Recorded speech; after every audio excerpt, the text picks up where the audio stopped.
Hey guys, it's Snail Along here, and how's everyone doing? Today I've got yet another rebuild to riches, and as promised last week, I have been going back to some of the bosses, but first off, it's Slayer task, and I got 4 ferocious rings in one trip. But now onto the main bossing. So on screen, you'll see a garb of subjugation from Zamorak, and I was really surprised when we got this, because I really wasn't expecting it. But we got a garb, so that's a 4.5mm split, and I also got a book of Zamorak as well. But that's actually my first drop at Zamorak, and me and Gallo kind of made an agreement that we would do this thing where we go to we went to Bandos and we got a drop there, so we went on to the next thing, and then we went to Armadillo and got a drop there. Now we've got the gown of subjugation, as you can see on there, 9.5mm. As the drops from Zamorak, and next week we'll be going for the drop from Saradomin. But I get the drop this time. I don't know how I managed to out DPS him, as normally he does out DPS me. Oh wait, no, I remember now. I got it from a minion. I got gloves of subjugation from a minion. That's extremely rare. I can't believe I got it, but I gave it to him so that he could keep it and keep it for the trip. As we did split afterwards, but now we're rolling over to the total loot. This is split halfway, so it's 6.5mm each way. But unfortunately I didn't use this, as I did spend it all on the smithing weekend. But I guess I needed it for the smithing weekend, otherwise I couldn't have taken advantage. But quite a lot of other things, but those 2 drops ticks off Zamorak off our list. So as I said, I went down to Armadillo, and obviously I wouldn't just go down to Armadillo and not get a drop for the series. That would be quite boring for you guys, so I decided to head down to Armadillo. This is kind of a standard kill for us, and I've never been to Armadillo before this, and it was actually really easy. But probably about, I don't know, 20 kills in, we get a boots drop, and that is the 3rd worst drop you can get. But you've got to remember it's still 5.5mm, and he did tell me that we were going to get an Armadillo boots drop, so that's quite decent. 5mm there, 2.5mm split. I guess it's worth the trip. And then what happens, literally 2 kills later, we get another pair of Armadillo boots.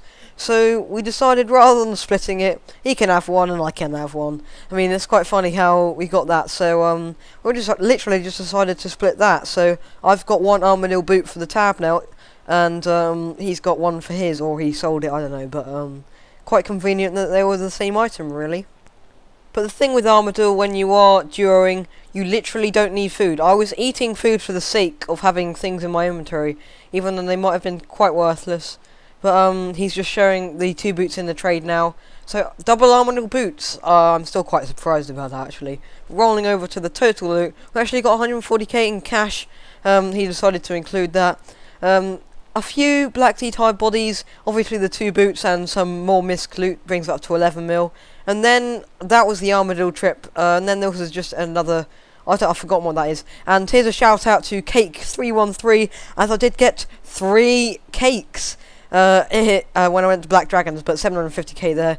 And then I made 950k on a Blue Dragon task using porters, and then the note paper. So here is a bonus clip of the Armadillo clip with my friend Galodium. He's very, I don't know really, he just wants me to spell it right, because say it right, because I always get it wrong. But he completely turned invisible, but I could still tell where he was from the war tortoise.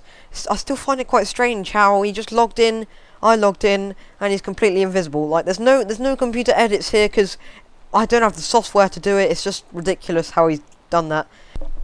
But luckily he did reappear when he teleported to Edgeville, as this was kind of the trip over, because he ran out of food. But that's kind of that.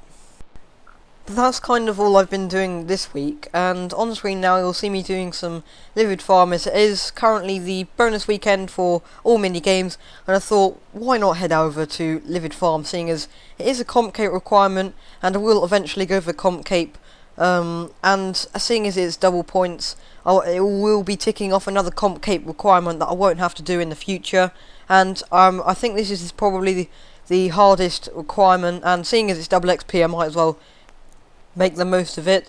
and I don't find it that boring. I don't see why people think it's boring. As of doing the commentary now, I'm on about 60,000 points. Yes, I've got to do about 10 times this, slightly over that. But on double points, I can't see it be that hard, because it's more than anything, it's AFK. Because I'm doing it in the background now whilst doing this commentary. That's how AFK is. But besides from the actual effort of actually doing the farm, I think the XP is quite good as well. Got some levels for the road to pro. Some farming mainly, actually. I think 1 or 2 levels for farming so far, and the next road to pros will probably be in about 2 weeks. So obviously maybe more levels over the weekend, nearing on definitely crafting, agility and magic levels, seeing as you do get all of this. I'm missing out on the construction though, because I'm preferring to do the more relaxed method of not doing the pipes, the fences. That's what Fat told me to do in his Livid Farm guide. I did watch that, so thanks to him. But I'm kind of doing the relaxed method, which is about, on double points, is about 32,000 every hour, so it's not too bad. But before actually doing it, I thought it was really that hard. But all you really have to do is queue all the spots that you can see are free, then just click on the disease plant it is and just click on which one it is. Then either encourage Pauline and you learn which one, or take things from there. And that's really all you have to do, and then you just sit there and wait for the next round to spawn. So, to be honest, that's all you have to do. But for next week, hopefully I'll be able to go down to some Saradomin, maybe go down to the Rorarius to get some decent cash there, as I haven't been there since I did get my Drygors, so I'd like to see if I can get more lucky there. But that's it for episode 7. If you enjoyed this video, then be sure to leave it a like. Join my friend chat FatNooblet, join my clan Renown. My name is Snail Along, and I'll see you next time.